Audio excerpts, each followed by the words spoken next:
Today we're going to talk about my grandma's dad, how he passed away several years ago, and we're going to see what my grandma had to say.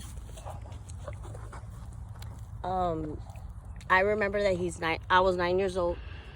We went to his work. He used to build those golf sticks for golfing, and he was a good worker and a hard worker.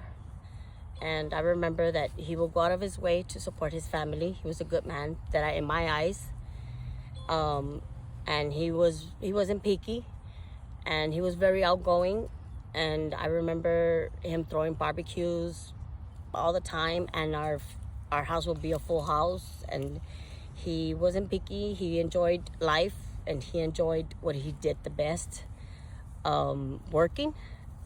And I got that from him, and my brother Jesse got it from him too as well.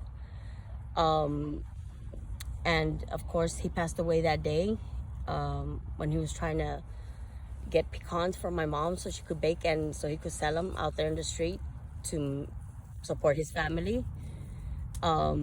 He had a traffic electricity wire, and he got electrocuted right there and then. He died in front of me.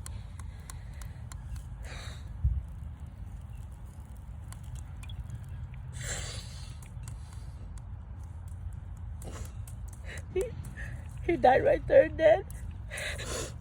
He started bleeding from his eyes, from his nose, and from his ears.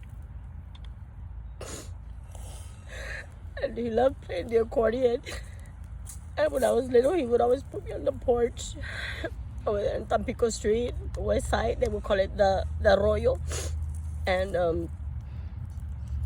he would teach me how to play the accordion. And I wanted to continue playing it as I was growing up, but I don't know what happened to it. It was sold or it was given away. It was supposed to be mine. And I wanted to continue till now. I want to continue being like my father, that I can say that I'm proud that I was his daughter. And I miss him, and I wish he was here. Because we all women, daughters, we need a father in our lives. A father is real important, as much as a mother is. But he was a good worker, and I don't care what anybody said ugly about him.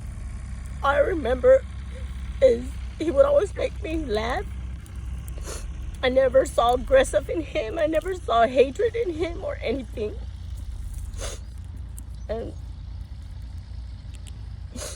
But now my grandkids wanted to come and meet him, and they're here with me.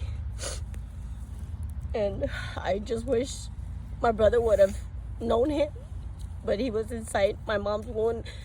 She was 6 months pregnant, and he didn't get a chance to meet him, but he reminds me all like my father. And he looks like him. I look like him. My son looks like him.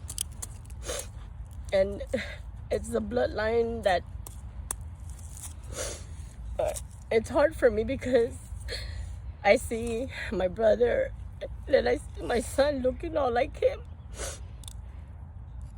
And now I cry every night for him in front of my grandkids, and they tell me, why am I crying?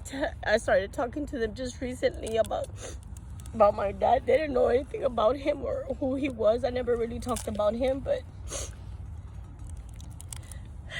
so now that they're growing up, they already know who my father is.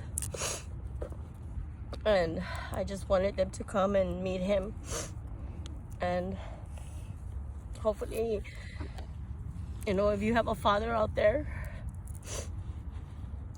don't take him for granted. And the fathers that are out there, don't take your daughters for granted either. Everybody needs their parents in their life, no matter how ugly they are, no matter what. But I wish I had that family bond again with my family, my aunts and sisters, and his brother. And I don't know where my aunts are at. Marianne, Beatrice. I don't know where they're at. But I wish I could find them. I don't know if they're dead or not. But that's it. I mean, that's all I could say as I was 9 years old. That's all I remember. Yeah, mijo.